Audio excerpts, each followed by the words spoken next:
All rise. Judge Vanderbeek Court now in session.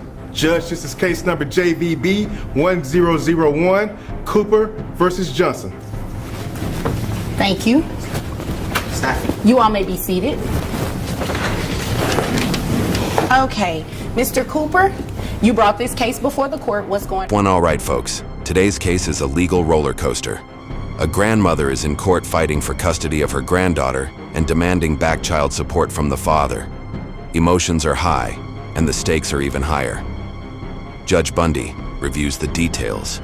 The grandmother claims she stepped in when the father walked away and now wants to be the child's legal guardian. But here's the catch. The father has no legal obligation to her. The judge knows this won't be an easy decision. This isn't just about love, it's about the law. Can a grandmother override a biological parent's rights? Let's dive in. Yes, Your Honor. I brought this case to court because I'd like to put myself on child support. I'd like to see my kids more often. So you're putting yourself on child support to see your kids more often? Yes, Amanda Johnson, my ex, has made it difficult lately for me to see my kids. I thought that if I was on child support, it might be easier to have some kind of scheduled time that I can actually see my children. Okay, when you say she's been making it difficult lately, what types of things has she been doing? She's been rescheduling when I come to pick them up. She's said that she's too busy and that I can't hang out with them on the weekends. She's just generally made it tough for me to see my kids. Okay. The grandmother argues that during her daughter's fight with lymphoma, the father couldn't handle the struggle, forcing her to step in. Now, she wants custody, believing she's the better choice. She also demands back child support, claiming the father stopped paying after her daughter's death. But here's the problem. Child support was meant for the mother, not her. With the mother gone, the judge quickly sees the issue. She also criticizes the father's lifestyle, saying he spends too much time at bars and relies too much on babysitters. But without proof, it's just speculation. The judge is ready to challenge every claim she's made. This case is far from simple, and now it's the father's turn to speak. Why have you made it tough for him to see his kids? Your Honor, my ex-boyfriend has a new girlfriend and I do not like her. I do not like her being around my children. I think she's a terrible influence on my kids. And I know that if I give them more time with him, it's going to be with him and her. And I do not approve of that whatsoever. Okay, so you're mad because he doesn't want to be with you and moved on? That's what you're saying? No, I'm mad because he has only been dating this woman for 3 months. Now suddenly they're engaged. I think she's a terrible person and I don't want my children to be around her. This is about the well-being of my children. This is about the well-being of your children, but you don't like her? Do you even know her? I have met her one time. It's a yes or a no. Have you even met her before? Technically, yes, I have met her before.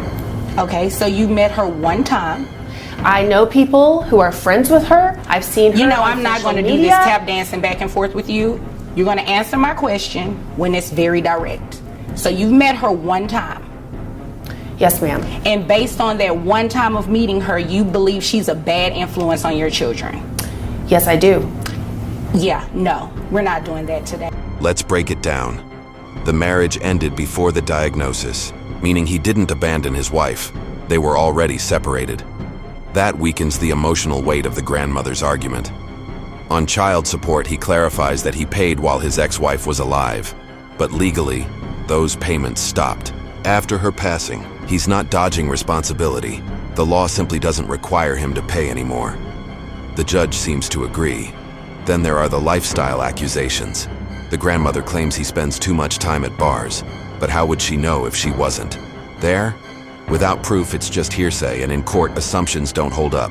Evidence does. The father's defense is solid, and the judge is taking note. He should not have to come to court to place himself on child support in order to see his kids, especially when it's for a reason that has nothing to do with them. He's in a new relationship. Obviously, you're mad, and you're just mad because he is in that new relationship, not with you. And because you're mad, you're trying to hold it against him with his kids. Oh no, that has nothing to do with it. That's not how it works. Well, that's exactly what it sounds like. I mean, that's what it sounds like, right? That's what it sounds like, Your Honor. Yep. I don't want to be with him at all. No, you don't want him back. You just don't want him to be with anyone else. Thank you, Your Honor. That's what it is. I mean, that's what it sounds like. And you can roll your eyes and everything. You know, that doesn't bother me one bit because I can do it too. So, we're going to go ahead and start child support today. You are going to allow him to see the children. It's not a what if, I don't like her, she's a bad influence. It has nothing to do with that. You're going to allow him to see his children. Do you understand that? Yes, ma'am. Okay, thanks. And you understand that you're going to be paying child support, right? Yes, Your Honor. Okay. Now, how much money do you make a year? $48,000. $48,000. And how old are the children? 12 and 14. 12 and 14. And who covers health insurance for the children?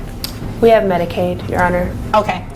So just so you all are aware, Medicaid is not health insurance. It's a benefit provided through the state, you know, to assist with the children going to the doctor and the hospital if needed or anything like that. So that, because it is from a state agency, you are going to have to pay it back to them, okay?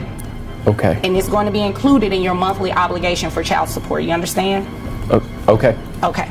So I have your gross at $4,000 a month, which brings your net to $3,050.01. So your child support obligation is $762.50. In addition to the Medicaid. So what happens is I have to take 9% of your gross, and that's the amount that you would pay back for Medicaid.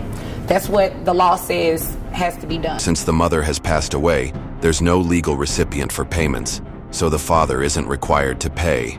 Case closed on that argument. Next, custody. The grandmother pushes to be named the primary guardian, but the judge denies it. As long as the father is alive and not proven unfit, he has the legal right to custody. That's the law. The judge does leave room for change, stating that if solid evidence of neglect appears, the case could be revisited. But for now, the grandmother's claims lack proof, so the ruling stands. This case shows a key legal truth. Love and care don't override parental rights.